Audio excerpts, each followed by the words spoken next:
What's up YouTube, it is Alex here, and today I just wanted to make a video on my tropical aquarium, and just to sort of show you what it gets like before I clean it. So you can see, the amount of hair algae. Look at that huge clump. There's like, it's everywhere. I don't know if my camera can focus on that. Yeah, but you just see the gravel, and all in this fake plant here. It's just absolutely everywhere, and up the glass there. I get really bad algae. Oh yeah, there's my dwarf gourami, really pretty. Yeah, I get this really tough like spot algae as well, but there it is, like on that below the rock, and it just gets on everything. And I got a load of it up there as well on that fake plant. Now I'm thinking of getting rid of this fake plant actually, and I was thinking about getting another Amazon sword. So what I'm going to do is that one to the left there I think is just dead, and I don't blame it. I kept it like it was hidden underneath another plant for ages, but this plant here, since I've been putting CO2 back in the tank, it's literally got about, I don't know, 10, 15 new leaves on it. So I'm going to rip out that, keep that, buy another Amazon sword, put it in that corner, and then hopefully the Amazon sword should grow really tall. If not, I can just go get some LOD from my goldfish tank and put in there. But this algae just gets so bad, and I use something called anti-hair algae, but that obviously doesn't do anything. So yeah, and the CO2, I'm going to be upgrading that probably in about a week's time.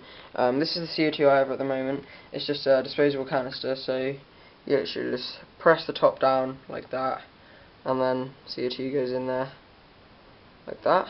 And then the cool thing is about this is that it has this little attachment onto the side, so you can actually connect another diffuser to it if you wanted to. So you could have because over the other side there's a little bit for you to connect it. So you could have like two diffusers, obviously. If I keep squirting it, bubbles come out there. So you could have two diffusers on one tank if you've got a really big tank. I don't know if I should do that, I'm not sure. But look at the back as well. That's just where I scrape some off, just to show you what it's like when I scrape it off, and that's what it gets like.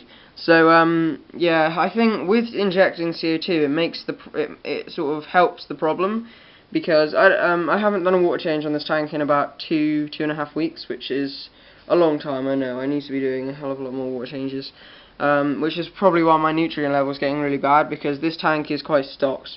This is quite, well, I think this is probably an overstock tank because it's 35 gallons.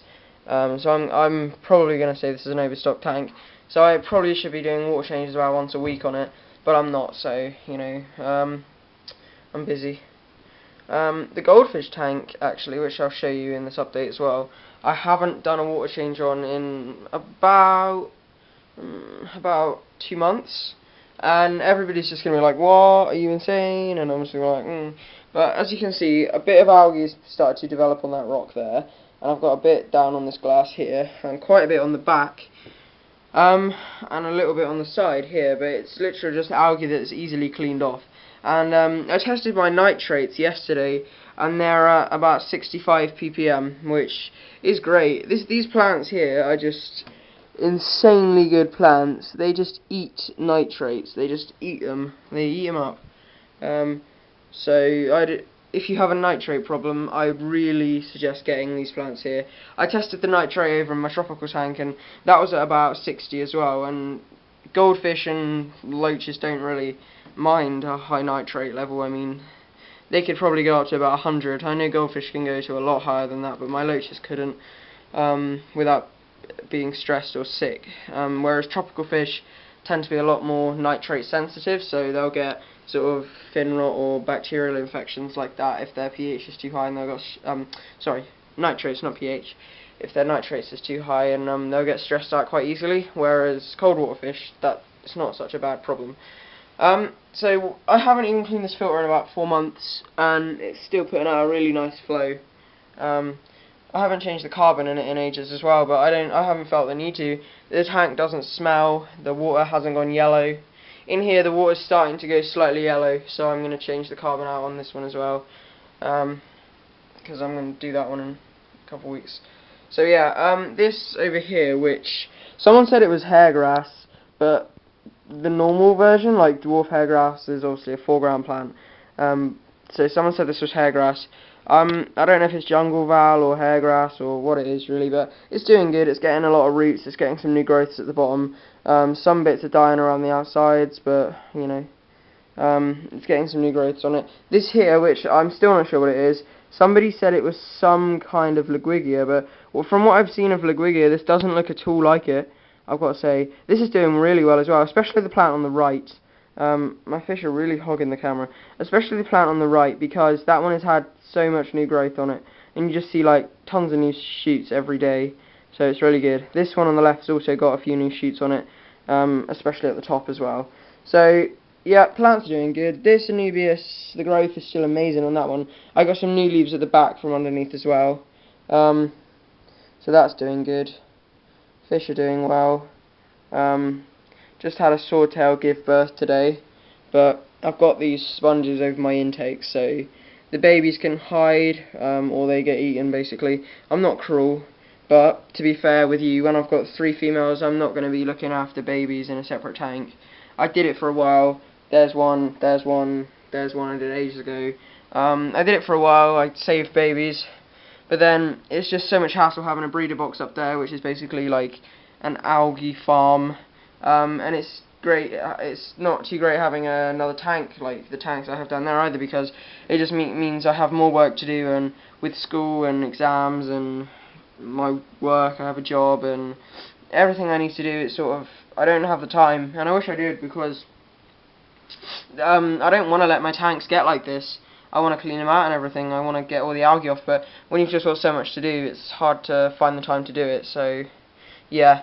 My filter's still going good, Fluval 306, that's still going well. Aqua 1 filter, obviously still running that's what's got the bacteria in it, but now I'm thinking this Fluval will have the bacteria in it after, about a month of me having the filter up.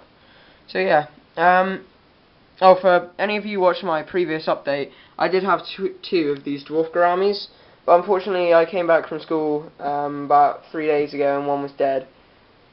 I'm not too sure what caused it. Obviously, it can't be anything water quality bad. Oh, hello. Because all the other fish would have died, obviously. So I'm not sure. This one seems to be fine. I'm just thinking it could be dwarf gourami disease, because that is really common among these fish, dwarf gouramis. They get a lot of, well, it's just called dwarf gourami disease.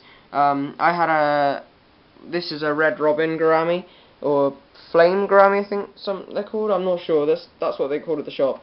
And I had 2 of them as well, and one died. So I don't know.